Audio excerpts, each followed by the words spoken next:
आपको ये बताएं कि वज़ीर आज़म इमरान खान ने कहा है कि उन्हें ऑपोजिशन से कोई ख़तरा नहीं।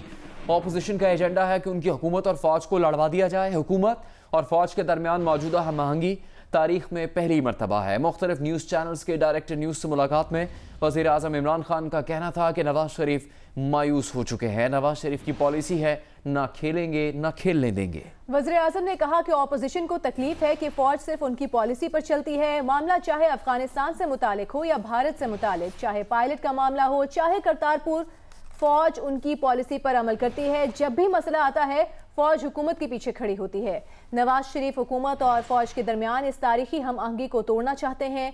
वज़ीर आज़म इमरान खान का कहना था कि नवाज शरीफ की तकरीर इखलाकी एतबार से नहीं दिखानी चाहिए थी। अगर तकरीर रोकते तो आज़ादी इजहार का मसला बन जाता। उन्होंने कहा कि वो किसी भी मामले पर समझौता कर सकते हैं लेकिन NRO नहीं देंगे। ये मौलाना फजल रहमान को इसलिए साथ रखते हैं क्योंकि इनके पास लाने के लिए लोग नहीं। उन्होंने मजीद कहा कि गिलगित बल्तिस्तान वाला इजलास सिक्योरिटी से मुतालिक था। भारत गिलगित बल्तिस्तान में बदअमनी फैलाने की कोशिश कर रहा है। फौजी क़यादत की मुलाकातों का उन्हें इल्म होता है। जो फौजी क़यादत से छुपकर मिलते हैं उनके बारे में क्या कहें।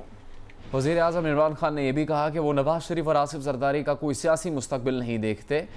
दोनों जमातें नहीं चल सकती, इसीलिए GHQ भाग कर जाते हैं। ऑपोजिशन इस्तीफ़े देगी तो ज़िमनी इंतखाबात करवा देंगे। ऑपोजिशन ज़िमनी इंतखाबात में एक सीट भी नहीं ले सकेगी।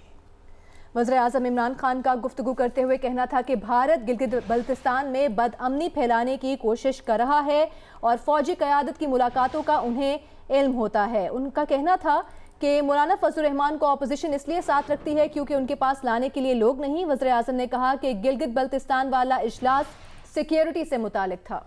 इसी मुलाकात में वज़ीर आज़म इमरान खान का कहना था कि पाकिस्तान का मुस्तकबिल रोशन है। 3 साल में पाकिस्तान तमाम मुश्किलात से बाहर आ जाएगा। पाकिस्तान खुशकिस्मत है कि चीन उसका दोस्त है। अच्छी बात यह है कि चीन को पाकिस्तान की इतनी ज़रूरत है जितनी पाकिस्तान को चीन की। वज़ीर आज़म का कहना था कि शुगर माफिया से निमट रहे हैं। जिस तरह चीनी की कीमतें बढ़ी हैं वो एक्शन ले रहे हैं। वो आइंदा इस तरह माफिया को चीनी की कीमतें नहीं बढ़ाने देंगे। 15 साल से जिंदगी बचाने वाली अद्वियात की कीमतें नहीं बढ़ी। जिंदगी बचाने वाली अद्वियात मार्केट से गायब हो गई थी। अब कीमतें बढ़ाई हैं ताकि मार्केट में सप्लाई बेहतर हो। वज़ीर आज़म ने कहा कि पिछले साल गंदम की पैदावार कम हुई जिसका उन्हें बताया भी नहीं गया। 18वीं तरमीम में ज़राई शोबा सूबों को दे दिया गया जो नहीं देना चाहिए था। उन्होंने मज़ीद कहा कि उनकी हुकूमत अभी भी नहीं है। जमहूरी जमातों के अंदर इख्तिलाफ राय होता है। उनकी काबीना में ऐसे भी वुज़रा हैं जो अपनी तरफ गोल कर देते हैं। वज़ीर आज़म का कहना था कि वो मानते हैं कि उनकी हुकूमत में मीडिया से राबतों का फुकदान है। वज़ीर आज़म इमरान खान ने कहा कि उन्होंने पाकिस्तान में सबसे ज़्यादा स्ट्रीट पावर इस्तेमाल की है। उन्हें सबसे ज़्यादा स्ट्रीट पावर इस्तेमाल करने का पता है। वज़ीर आज़म ने कहा कि मुल्क में मगरबी फिल्म्स की वजह से फहाशी बढ़ रही है। पाकिस्तान में जिनसी जराइम बढ़ रहे हैं। हमें अपनी फिल्म्स के ज़रिए फहाशी के ख़िलाफ़ कल्चर को उजागर करने की ज़रूरत है।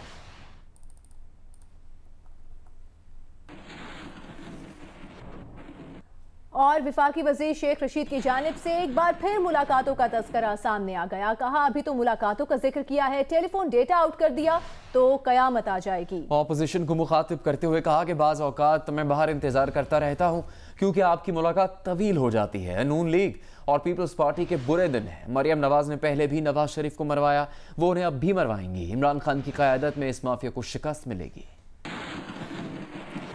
वफाकी वज़ीर शेख रशीद अहमद ने वजाहत की है कि उन्होंने टेलीफोन डेटा लीक करने की जो बात की है वो मौजूदा दौर की नहीं बल्कि इसका ताल्लुक मुशर्रफ दौर से है। इन ख्यालात का इजहार उन्होंने जियो न्यूज़ के प्रोग्राम नया पाकिस्तान में गुफ्तगू के दौरान किया। आज आपने ये कहा कि ये तो मुलाकातों का जिक्र था, आपके पास टेलीफोन डेटा मौजूद है। ये कौन सा डेटा है, किस किस्म का टेलीफोन डेटा आपके पास मौजूद है जिसको आप कह रहे हैं कि अगर लीक कर दिया तो शोर मच जाएगा? देखें, मैं तो मुशर्रफ के दौर की बातें कर रहा हूँ। इस मौजूदा दौर की तो ये बात मैंने नहीं की कि ये सब लोग मिला करते थे। अब मेरे लिए मुलाकातों पर ही प्रोग्राम करना ज़रूरी हो गया। भाई इसमें क्या ऐब है, क्या बुराई है अगर कोई मिलता है? ये मैंने डेटा मुशर्रफ के दौर की बात की है क्योंकि मैं उधर करीब था। सारे मेरे पास मामलात हैं। सुप्रीम कोर्ट के हुक्म पर सान्हे आर्मी पब्लिक स्कूल कमीशन की रिपोर्ट जारी कर दी गई। रिपोर्ट में कहा गया है कि दहशतगर्द मुमकिना तौर पर महाजरीन के रूप में पाकिस्तान दाखिल हुए। गार्ड्स मुजाहमत करते तो शायद इस कदर जानी नुकसान ना होता। दहशतगर्दों को मकामी अफराद की तरफ से मिलने वाली सहूलतकारी नाकाबिले माफ़ी है। अपना ही खून गद्दारी कर जाए तो नताइज तबाहकुन होते हैं।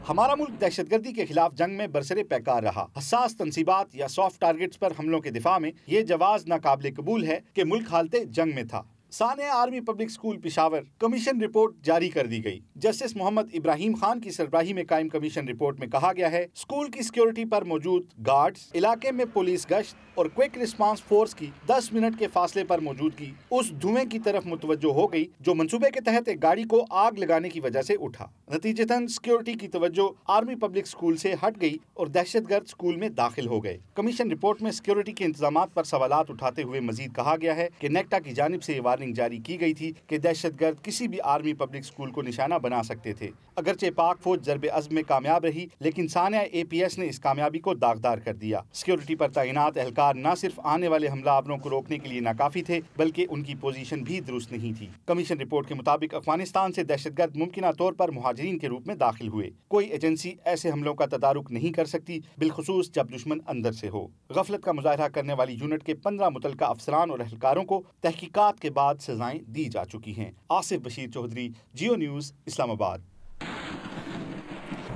इससे पहले सुप्रीम कोर्ट में सानिया APS से मुताल्लिक़ केस की समाअत में चीफ जस्टिस पाकिस्तान ने रिमार्क्स दिए कि सानिया किसी गफलत से हुआ, ऊपर से कार्रवाई का आगाज़ करें। मुल्क आलमिया है कि हादसे के बाद सिर्फ छोटे एहलकारों पर जिम्मेदारी डाल दी जाती है। अटॉर्नी जनरल साहब, अब इस रिवायत को ख़त्म करना होगा, आपको सज़ा ऊपर से शुरू करना होगी। उन्होंने कहा कि सिक्योरिटी इदारों के पास इत्तलात तो होनी चाहिए थी। जब अवाम महफूज नहीं तो बड़ी सिक्योरिटी क्यों रखी जाए।